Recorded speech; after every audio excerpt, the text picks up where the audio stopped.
ಮುತ್ತಣ್ಣನ ಬೆಳ್ಳಿ ಜೊತೆ ಮದುವೆ ಮಾಡಿಸ್ಬೇಕು ಅಂತ ತಾಂಬೂಲ ಸಮೇತ ನಾವು ಬಂದಿದ್ದೀವಿ ಅಮ್ಮ.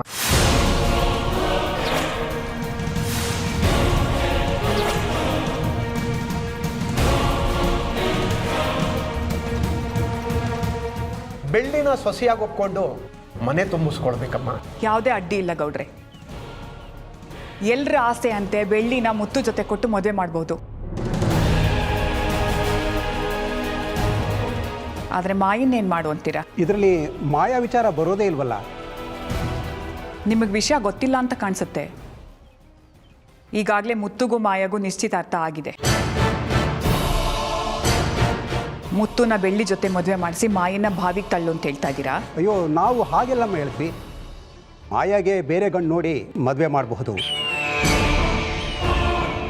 ಮುತ್ತಣ್ಣನ ಬೆಳ್ಳಿ ಜೊತೆ ಮದುವೆ ಮಾಡಿದ್ರೆ ಎಲ್ರಿಗೂ ಸಂತೋಷ ಆಗ್ಬೋದು. ಮಾಡ್ಬೋದು. ಇಲ್ಲಿರೋರು ಎಲ್ಲರೂ ಒಪ್ಪಿದ್ರೆ ನನ್ನ ಮದುವೆ ಜೊತೆ ಬೆಳ್ಳಿ ಅದಕ್ಕೆ ಮದುವೆ ನಡೆಯುತ್ತೆ. ಐಶು, ದೊಡ್ಡವ್ರ ಮಧ್ಯೆ ಮಾತಾಡಬೇಡ. ನೀವೇ ಹೇಳಿದ್ರಲ್ಲ ಗೌಡ್ರೆ, ಮಾಯನ್ಗೆ ಬೇರೆ ಗಂಡು ಹುಡುಕಿ ಮದುವೆ ಮಾಡೋಣ ಅಂತ. ಅದ್ರ ಬದಲು ನೀವು ಬೆಳ್ಳಿಗೆ ಯಾಕೆ ಬೇರೆ ಗಂಡು ಹುಡುಕ್ಬಾರ್ದು?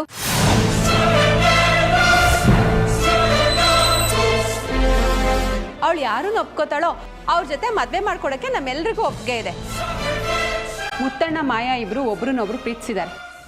ಅವ್ರ ಒಪ್ಪಿಗೆ ತಗೊಂಡು ನಿಶ್ಚಿತಾರ್ಥನೂ ಮಾಡಿದ್ದೀವಿ. ಮುಂದೆ ಮದುವೆನೂ ಮಾಡ್ತೀವಿ. ಇದ್ರಲ್ಲಿ ಬೇರೆ ಮಾತೇ ಇಲ್ಲ. ಅದು ಹಾಗಲ್ಲ ಅಮ್ಮೋರೆ. ಸಾಕಾಕು.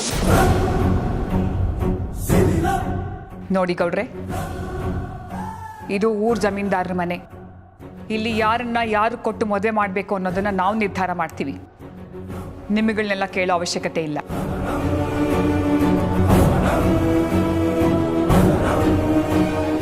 ಒಳ್ಳೆದನ್ನೇ ಬಯಸ್ತೀರಾ ಅಂತ ನಮಗೆ ಗೊತ್ತು. ಆದರೆ ಇಷ್ಟೊಂದು ಒಳ್ಳೆದನ್ನು ಬಯಸೋದು ಸರಿಯಲ್ಲ. ಬೆಳ್ಳಿ ಕಾಡಿಗೆ ಹೋಗಿ ಕಷ್ಟಪಟ್ಟು ದೇವ್ರ ಪೂಜೆ ಮಾಡ್ಕೊಂಡ್ ಬಂದಿದ್ದಾಳೆ. ಹಾಗಂತ ಇಷ್ಟು ದೊಡ್ಡ ಬಹುಮಾನ ಕೊಡಕ್ಕಾಗತ್ತಾ? ಬೆಳ್ಳಿ ತ್ಯಾಗಕ್ಕೆ ನೀವು ಕೃತಜ್ಞತೆ ಸಲ್ಲಿಸಿ. ನಾನು ಬೇಡ ಅನ್ನೋದಿಲ್ಲ, ಆದರೆ ಮದುವೆ ವಿಷಯ ಬೇಡ. ದೇವಸ್ಥಾನದ ಮೊದಲನೇ ಪೂಜೆ ನಮ್ಮನೆಯಿಂದನೇ ನಡೆಯುತ್ತಲ್ವಾ? ಆ ಅಧಿಕಾರನ ಬೇಕಾದರೆ ಬೆಳ್ಳಿಗೆ ಕೊಡೋಣಂತೆ. ಏನತ್ತೆ ನೀವು ಇಂಥ ದೊಡ್ಡ ಗೌರವನ ಈ ಬೆಳ್ಳಿಗೆ ಬಿಟ್ಕೊಡ್ತಿದ್ದೀರಲ್ಲ? ಊರಿನ ದೇವಸ್ಥಾನದಲ್ಲಿ ಮೊದಲನೇ ಪೂಜೆ ಜಮೀನ್ದಾರ್ ವಂಶದ್ದು ಅಂತ ಎಲ್ರಿಗೂ ಗೊತ್ತು. ಇರ್ಲಿ ಬಿಡು ಮಾಯಾ, ಬೆಳ್ಳಿ ಯಾರು? ದೊಡ್ಡ ಜಮೀನ್ದಾರ ಮನೆ ಹುಡುಗಿ ತಾನೆ. ಆ ಗೌರವ ಅವಳಿಗೆ ಸಿಗೋದ್ರಲ್ಲಿ ತಪ್ಪೇನಿಲ್ಲ ಅಲ್ವಾ?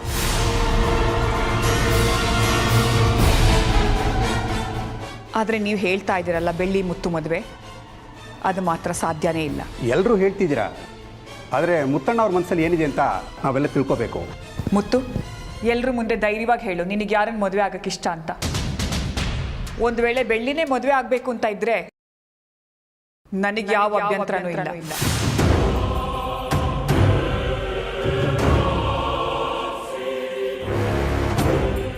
ನನ್ನ ಅಭ್ಯಂತರನೂ ಏನೂ ಇರಲ್ಲ ಮಾವ. ಬೆಳ್ಳಿ ನಿಮ್ಮ ಮನ್ಸಲ್ಲಿ ಇದ್ದಾಳ ಇಲ್ವಾ ಅನ್ನೋದು ಊರ್ ಜನಕ್ಕೂ ಗೊತ್ತಾಗಬೇಕು. ನೀವು ಹೇಳಿ ಮಾವ.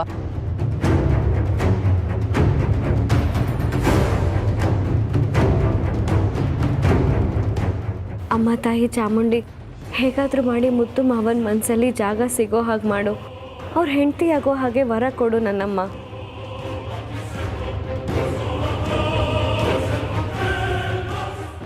ನೀವಿಷ್ಟೊಂದು ಸೈಲೆಂಟ್ ಆಗಿದ್ರೆ ತುಂಬ ಕಷ್ಟ ಮುತ್ತಣ್ಣ.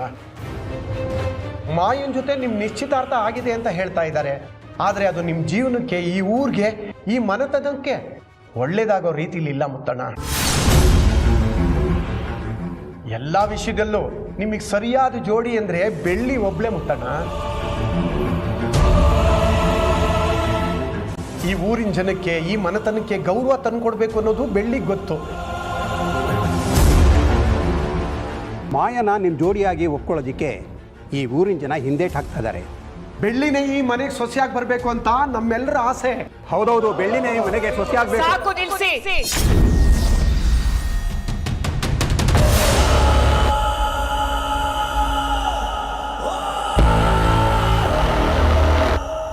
ನಾನು ಮುತ್ತು ಮನಸ್ಸಲ್ಲಿ ಯಾರಿದ್ದಾರೆ ಅಂತ ಕೇಳಕ್ಕೆ ಹೊರಟ್ರೆ ನೀವು ಬೆಳ್ಳಿನೇ ಇದ್ದಾಳೆ ಅಂತ ಬಲವಂತವಾಗಿ ಒಪ್ಸಕ್ಕೆ ಹೊರಟಿದ್ದೀರಾ. ಅದು ಅಲ್ಲದೆ ಮಾಯನ್ ಬಗ್ಗೆ ತಪ್ಪು ತಿಳುವಳಿಕೆ ಬರೋ ಹಾಗೆ ಮಾತಾಡ್ತಿದ್ದೀರಾ? ನಾನು ಕಣ್ಣು ಮುಚ್ಕೊಂಡು ಸುಮ್ಮನೆ ಮಾಯನ ಸೊಸೆ ಮಾಡ್ಕೊಳಕ್ ಹೊರಟಿಲ್ಲ ಗೌಡ್ರೆ. ನಾನು ಈ ಜಮೀನ್ದಾರರ ಮನೇನ ಹೇಗೆ ನಡ್ಸ್ಕೊಂಡ್ ಬಂದಿದ್ದೀನೋ ಅದು ಅವಳಿಗೂ ಗೊತ್ತು, ಹಾಗೆ ನಡ್ಸ್ಕೊಂಡು ಹೋಗ್ತಾಳೆ. ನಿಮ್ಮ ಇಷ್ಟದ ಹಾಗೆ ಇಲ್ಲಿ ನಡಿಬೇಕು ಅಂತ ಅನ್ಕೊಂಡು ಬಂದಿದ್ರೆ ಅದಕ್ಕಿಲ್ಲ ಅವಕಾಶ ಇಲ್ಲ. ದಯವಿಟ್ಟು ಹೋಗ್ತಾ ಇರ್ಬೋದು. ಮುತ್ತಣ್ಣ, ಬೆಳ್ಳಿ ಪರವಾಗಿ ಅವಳ ಮದುವೆ ಪ್ರಸ್ತಾಪ ನಿಮ್ಮ ಮುಂದೆ ಇಟ್ಟಿದ್ದೀವಿ. ನಿಮ್ಮ ಅಭಿಪ್ರಾಯ ಏನು ಅಂತ ತಿಳಿಸಿದ್ರೆ ನಾವೆಲ್ಲ ಹೊರಡ್ತೀವಿ ಮುತ್ತಣ್ಣ. ಗೌಡ್ರೆ, ನೀವು ತಾಂಬೂಲ ತಂದಿದ್ದು ನೋಡಿ ಮದುವೆ ವಿಚಾರವಾಗಿ ಪತ್ರಿಕೆ ಕೊಡೋದಕ್ಕೆ ಬಂದಿದ್ದೀರಾ ಅಂತ ಅಂದ್ಕೊಂಡೆ. ಆದರೆ ನನ್ನ ಮದುವೆ ಬಗ್ಗೆನೇ ಮಾತಾಡೋದಕ್ಕೆ ಬಂದಿದ್ದೀರಾ ಅಂತ ನಾನು ಅಂದ್ಕೊಂಡಿರಲಿಲ್ಲ. ನನ್ನ ಮದುವೆ ಬಗ್ಗೆ ಎಷ್ಟೊಂದು ಕಾಳಜಿ ತೋರಿಸ್ತಿರೋದು ನಂಗೆ ತುಂಬಾ ಖುಷಿ ಆಯಿತು. ಆದರೆ ಈಗ ನಾನು ಇದು ಯಾವುದ್ರ ಬಗ್ಗೆನೂ ಮಾತಾಡೋದಕ್ಕೆ ತಯಾರಿಲ್ಲ. ಅದು ಅಲ್ಲದೆ ಮದುವೆ ಅನ್ನೋದು ವೈಯಕ್ತಿಕ ವಿಚಾರ. ನಾನು ಯಾರನ್ನ ಮದುವೆ ಆಗಬೇಕು ಅನ್ನೋದನ್ನು ನಾನೇ ತೀರ್ಮಾನ ತಗೋತೀನಿ. ಇದನ್ನು ನನಗೆ ಬಿಟ್ಬಿಡಿ. ಏನು ಮುತ್ತಣ್ಣ ಹೀಗೆ ಹೇಳ್ತಾ ಇದ್ದೀರಾ? ಬೆಳ್ಳಿ ನಿಮ್ಮನ್ನ ಪ್ರೀತಿಸ್ತಾ ಇರೋ ವಿಚಾರ ನಿಮಗೆ ಗೊತ್ತಿಲ್ವಾ?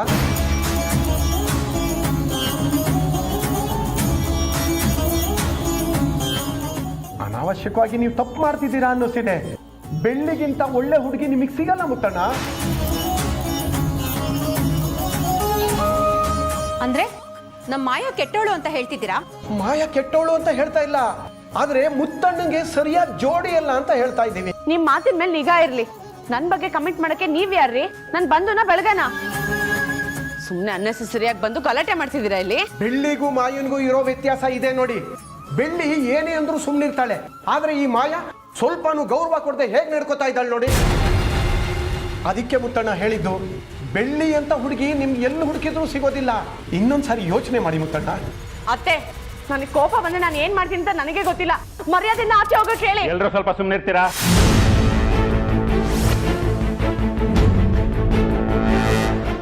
ನೋಡಿ ಗೌಡ್ರೆ, ಇದ್ರ ಬಗ್ಗೆ ಮತ್ತೆ ವಿಚಾರಣೆ ಬೇಡ. ಏನು ನಡಿಬೇಕು ಅಂತಿರುತ್ತೋ ಹಾಗೆ ಆಗುತ್ತೆ. ನಾನು ಮದುವೆ ಆಗ್ಬೇಕಾದ್ರೆ ನಿಮಗೆ ತಿಳಿಸೇ ಮದುವೆ ಆಗ್ತೀನಿ, ಸರಿನಾ? ಈಗ ಯಾರೋ ದಯವಿಟ್ಟು ಬೇಜಾರು ಮಾಡ್ಕೊಂಬೇಡಿ. ತಾಂಬೂಲ ತಗೊಂಡು ಹೊರಡಿ. ಮುತ್ತಣ್ಣ, ನೀವು ಯಾವುದೇ ನಿರ್ಧಾರ ತಗೊಂಡ್ರೂ ಸರಿಯಾಗಿ ಯೋಚನೆ ಮಾಡಿ. ಬೆಳ್ಳಿ ಮನಸ್ಸಲ್ಲಿ ತಾನು ಅನಾಥೆ ಅನ್ನೋ ಭಾವನೆ ಕೂತಿದೆ, ಅದು ನೀವೇ ಹೋಗ್ಲಾಡಿಸ್ಬೇಕು. ಸರಿ ಗೌಡ್ರೆ. ಸರಿ, ಬನ್ನಿ.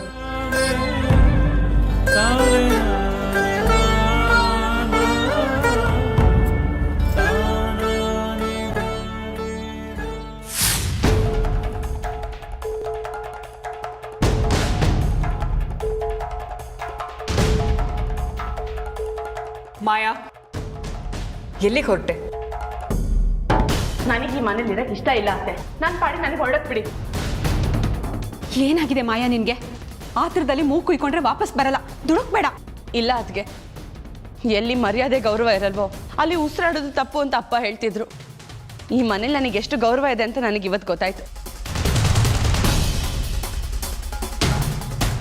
ಯಾರ್ಯಾರು ನೆಮ್ಮದಿಯಾಗಿರ್ಬೇಕು ಅಂತ ಬಯಸ್ತಿದಾರೋ ಅವರಿಗೆ ನನ್ನ ಕಡೆಯಿಂದ ಯಾವುದೇ ರೀತಿ ತೊಂದರೆ ಆಗಲ್ಲ. ಆರಾಮಾಗಿರ್ಲಿ. ನಾನು ಹೊರಡ್ತೀನಿ ಅತ್ತೆ.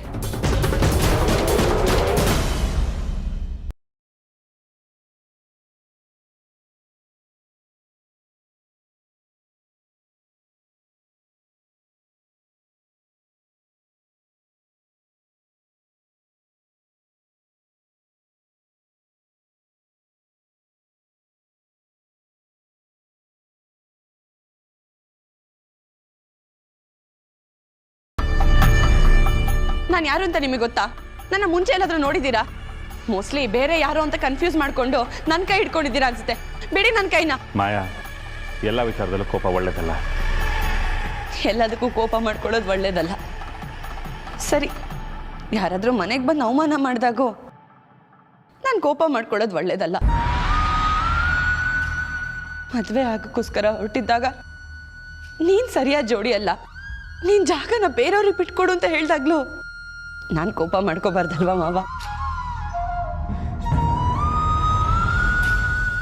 ಒಂದಲ್ಲ ಒಂದಿನ ಎಲ್ಲ ಸರಿ ಹೋಗುತ್ತೆ, ನನ್ನ ನಿಮ್ಮ ಮದುವೆ ಆಗುತ್ತೆ ಅಂತ ಕಾದು ಕಾದು ಕೂತಿದ್ದೀನಿ. ಆದರೆ ಪ್ರತಿ ಸರಿ ನನ್ನ ಯೋಗ್ಯತೆ ಬಗ್ಗೆ ಪ್ರಶ್ನೆ ಮಾಡಿದಾಗ್ಲೂ ನಾನು ಕೋಪ ಮಾಡ್ಕೋಬಾರ್ದಲ್ವಾ?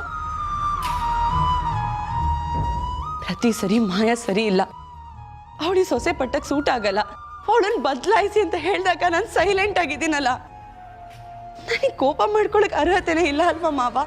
ಮಾಯಾ, ಯಾವುದೋ ವಿಷಯನ ಎಲ್ಗೋ ತಗೊಂಡು ಹೋಗ್ತಿದ್ಯಾ? ಅವಳ ಹಕ್ಕಿನ ಬಗ್ಗೆ ಕೇಳ್ತಾ ಇದ್ದಾಳೆ ಮುತ್ತು. ಊರವರೆಲ್ಲ ಬಂದು ಮಾಯಾ ಬಗ್ಗೆ ಪ್ರಶ್ನೆಗಳು ಕೇಳ್ತಾ ಇದ್ದಾರೆ.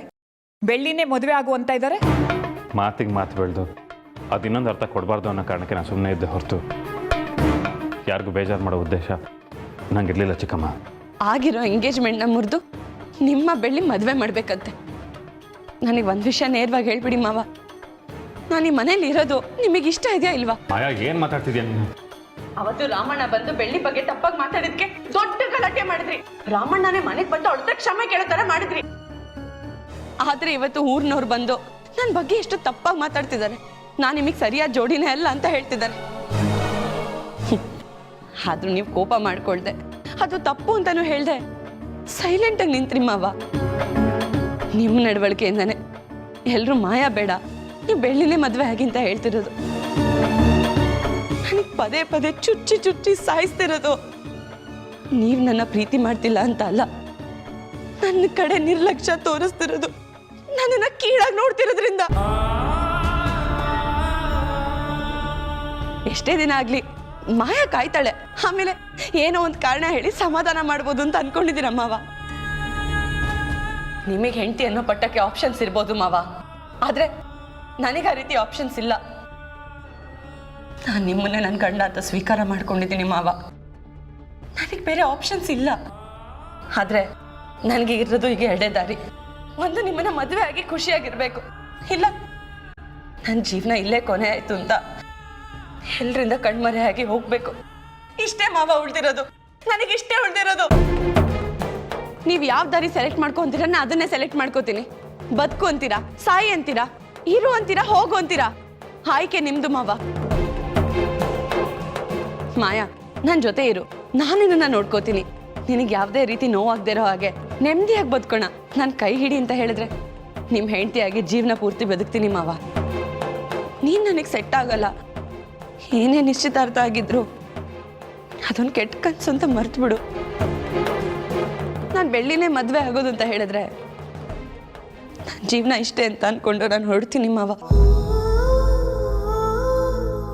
ಮಾಯಾ ಅಂತ ಒಬ್ಳಿದ್ಲು ಅನ್ನೋದು ನಿಮಗೆ ಕಾಡಬಾರ್ದು. ಹಾಗೆ ನಿಮ್ಮಿಂದ ನಾನೆಲ್ಲ ನೆನಪನ್ನು ದೂರ ಮಾಡ್ತೀನಿ. ಮಾಯಾ,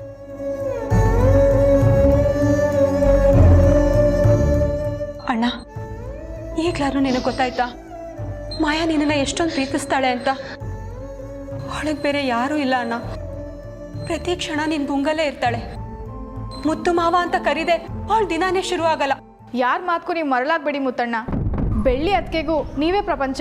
ಐಶು, ಸ್ವಲ್ಪ ಬಾಯಿ ಮುಚ್ಕೊಂಡು ಸುಮ್ಮನಿರ್ತೀಯಾ? ಅಣ್ಣ, ಈಗ್ಲಾದ್ರೂ ನೀನು ಮಾಯನ್ ಪರವಾಗಿ ಮಾತಾಡ್ಬೇಕು. ಮಾತಾಡೋಣ.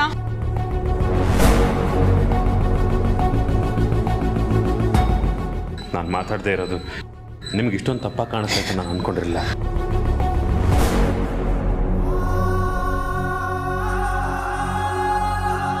ಚಿಕ್ಕಮ್ಮ, ನಿಜ ಹೇಳ್ತಿದ್ದೀನಿ. ನಿಮ್ಗಾಗಲಿ ಮಾಯಂಗಾಗಲಿ ಬೇಜಾರು ಮಾಡೋ ಉದ್ದೇಶ ನನಗೆ ಯಾವತ್ತೂ ಇಲ್ಲ, ಇನ್ನು ಮುಂದೆ ಬರೋದೂ ಇಲ್ಲ. ದೊಡ್ಡವ್ರು ನೀವಿತ್ರಿ, ನೀವು ಮಾತಾಡ್ತೀರ ಅಂತ ನಾನು ಸುಮ್ಮನೆ ಇದ್ದೆ ಚಿಕ್ಕಮ್ಮ. ಹಾಗಾದ್ರೆ ಬೆಳ್ಳಿ ವಿಷಯ ಮಾತಾಡೋದಕ್ಕೆ ನೀನು ಇವ್ರನ್ನೆಲ್ಲ ಕರೆಸ್ಲಿಲ್ಲ ಅನ್ನೋ? ಇಲ್ಲ ಚಿಕ್ಕಮ್ಮ, ನಾನೇ ಕರೆಸ್ಲಿ ಹೇಳಿ? ತಾವಾಗೆ ಬರೋದಿಕ್ಕೆ ಅವ್ರೇನು ದಡ್ರಲ್ಲ. ಯಾರೋ ಹೋಗಿ ಮುತ್ತು ಬೆಳ್ಳಿನ ಮದುವೆ ಆಗ್ತಾನಂತ ಕೇಳಿ ಅಂತ ಕಳಿಸಿದ್ದಾರೆ. ಯಾರದು? ಮನೆಯವರ ಇಲ್ಲ ಹೊರಗಿನವರ?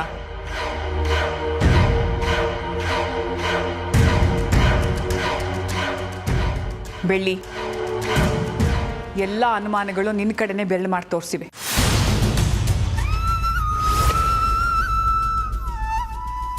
ನಿನ್ನ ಮೇಲೆ ಊರಿನವ್ರಿಗೆ ಅಕ್ರೆ ಇದೆ ನಿಜ. ಹಾಗಂತ ನಮ್ಮನೆಗೆ ಬಂದು ನನ್ನ ಎದುರುಗಡೆನೆ ಮುತ್ತು ಜೊತೆ ಮದುವೆ ಮಾಡ್ಕೊಡಿ ಅಂತ ಹೇಳೋಷ್ಟು ಧೈರ್ಯ ಯಾರಿಗೂ ಇಲ್ಲ. ಇದರಲ್ಲಿ ಯಾವುದೋ ಕಾಣದ ಕೈವಾಡ ಇದೆ ಅಂತ ಅನ್ಸತ್ತೆ. ಇದರಲ್ಲಿ ನಿನ್ನ ಕೈವಾಡ ಏನೂ ಇಲ್ಲ ತಾನೇ?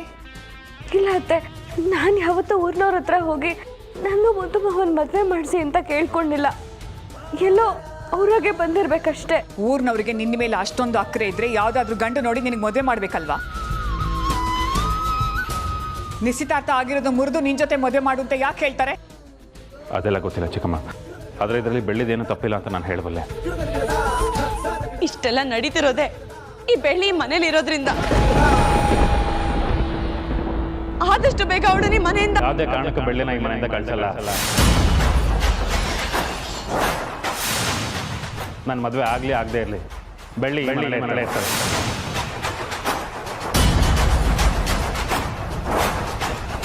ಅಲ್ಲ, ನಿಮಗೆಲ್ಲ ಬೆಳ್ಳಿ ಕಂಡ್ರೆ ಯಾಕೆ ಇಷ್ಟೊಂದು ಕೋಪ ಅಂತ ನನಗೆ ಅರ್ಥ ಆಗ್ತಿಲ್ಲ. ಅವಳಿಗೆ ಯಾರಿದ್ದಾರೆ? ನಾವೇ ತಾನೇ ಇರೋದು, ನಾವೇ ಅವಳನ್ನ ನೋಡ್ಕೋಬೇಕಲ್ವಾ? ನಾವೇ ನೋಡ್ಕೊಳ್ಳೋಣ. ನಿನ್ನ ಸಪೋರ್ಟ್ ಯಾವಾಗಲೂ ಬೆಳ್ಳಿಗೆ ಇದ್ದೇ ಇರುತ್ತೆ.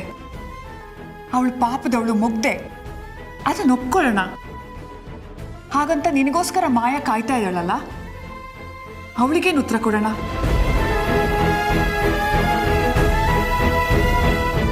ನನಗೆ ವಯಸ್ಸಾಗ್ತಾ ಬಂತು ಮುತ್ತು. ಯಾವತ್ತು ಏನಾಗುತ್ತೆ ಅಂತ ಗೊತ್ತಿಲ್ಲ. ಚಿಕ್ಕಮ್ಮ, ಯಾಕಿಂತ ಮಾತಾಡ್ತಿದ್ದೀರ? ನನಗೆ ಗೊತ್ತು ನಿನ್ನ ಚಿಕ್ಕಮ್ಮನ ಮೇಲೆ ಪ್ರೀತಿ ಇದೆ ಅಂತ.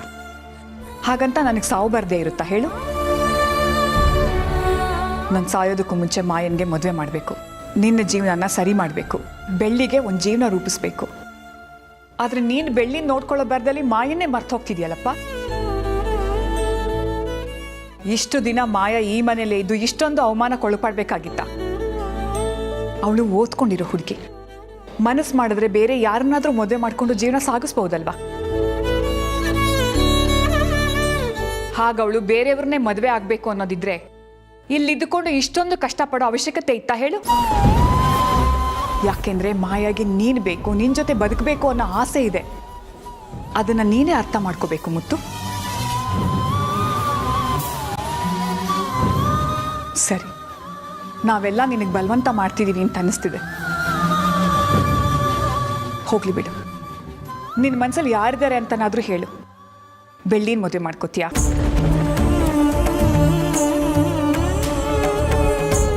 ಅಮ್ಮ ಕೇಳ್ತಿದಾರಲ್ಲ, ನಿಮ್ಮ ಮನ್ಸಲ್ಲಿ ಯಾರಿದ್ದಾರೆ ಅಂತ ಹೇಳ್ಬಿಡಿ.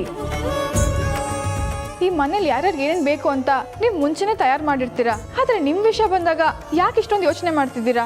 ಹೇಳ್ಬಿಡಿ ಅಣ್ಣ, ನಿಮ್ಮ ಮನ್ಸಲ್ಲಿ ಯಾರಿದ್ದಾರೆ ಅಂತ ಅವ್ರ ಹೆಸರಾದರೂ ಹೇಳಿ.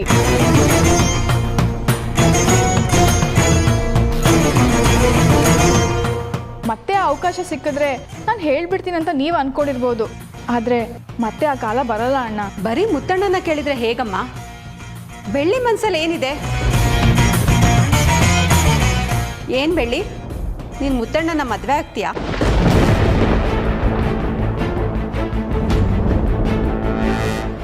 ಮಾಯನ್ನ ಮುತ್ತಣ್ಣನಿಂದ ದೂರ ಮಾಡಿ ಆ ಸ್ಥಾನದಲ್ಲಿ ನೀನಿರ್ಬೇಕು ಅಂತ ಯೋಚನೆ ಇಲ್ಲ ತಾನೆ? ಇಲ್ಲ ಅಕ್ಕ, ನೀವೆಲ್ಲ ಯಾಕೆ ಆ ರೀತಿ ಯೋಚನೆ ಮಾಡ್ತಿದ್ದೀರಾ ಅಂತ ನನಗಂತೂ ಗೊತ್ತಾಗ್ತಿಲ್ಲ. ನಾನು ಯಾವತ್ತೂ ಮಾಯಕ್ಕಂಗೆ ಕೆಟ್ಟದ್ದು ಬಯಸಿಲ್ಲ, ಬಯಸೋದು ಇಲ್ಲ. ಸರಿ, ನೀನು ಮಾಯಾಗೆ ಸ್ಪರ್ಧೆ ಅಲ್ಲ ಅಂದಮೇಲೆ ನೀನು ಮುತ್ತುನ ಮದುವೆ ಆಗೋದಿಲ್ಲ ಅಂತ ಪ್ರಮಾಣ ಮಾಡ.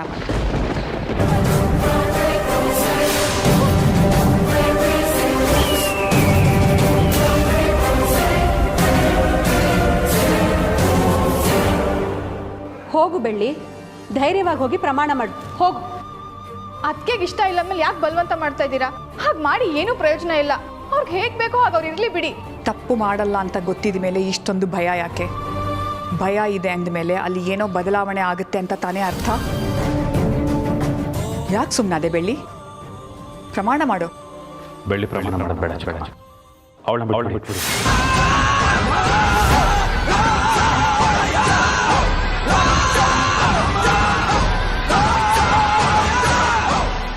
ಆಣೆ ಪ್ರಮಾಣ ಅಂತ ಅವಳನ್ನ ಕಷ್ಟಕ್ಕೆ ಸಿಗಾಕ್ಸೋದು ಬೇಡ.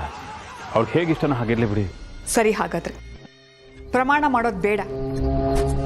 ಇದಕ್ಕೆ ಕೊನೆ ಅನ್ನೋದಾದ್ರೂ ಏನಿರುತ್ತೆ ಮುತ್ತು? ಒಂದು ಸಮಸ್ಯೆ ಶುರು ಆದ್ರೆ ಅದಕ್ಕೆ ಪರಿಹಾರನ ಹುಡುಕ್ಬೇಕಲ್ವಾ? ಹಾಗೆ ಇದ್ರೆ ಸಮಸ್ಯೆ ಹೆಚ್ಚಾಗ್ತಾ ಹೋಗುತ್ತೆ. ಈ ಸಮಸ್ಯೆಗೆ ಪರಿಹಾರ ನಾನು ಕೂಡ ಚಿಕ್ಕಮ್ಮ. ಬೆಳ್ಳಿ ಬದಲಾಗಿ ಪ್ರಮಾಣ ನಾನು ಮಾಡ್ತೀನಿ.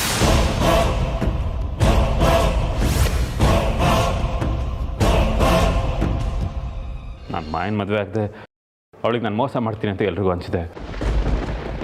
ಆ ಭಯ ದೂರ ಮಾಡಬೇಕು ಅಂದರೆ ನಾನು ಪ್ರಮಾಣ ಮಾಡಲೇಬೇಕು ಚಿಕ್ಕಮ್ಮ.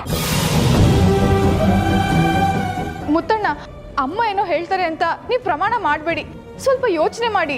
ಆಯ್ಶು, ಮಾತಾಡ್ಬೇಡ ಅಂತ ಆಗ್ಲೇ ಹೇಳಿಲ್ವಾ? ನೀವೆಲ್ಲ ಬೇಕು ಅಂತ ಬಲವಂತ ಮಾಡ್ತಿದ್ದೀರಾ.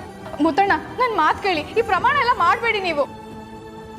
ನನಗೆ ಚಿಕ್ಕಮ್ಮನೇ ಎಲ್ಲ ಇವ್ರಿಗೆ ಮುಖ್ಯವಾದ ಬಗ್ಗೆ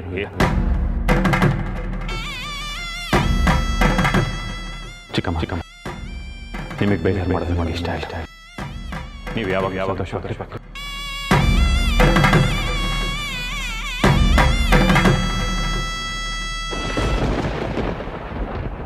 ನಿಮ್ಮ ಆಸೆಯಂತೆ ನಾನು ಮಾಯನೇ ಮದುವೆ ಆಗ್ತೀನಿ ಚಿಕ್ಕಮ್ಮ.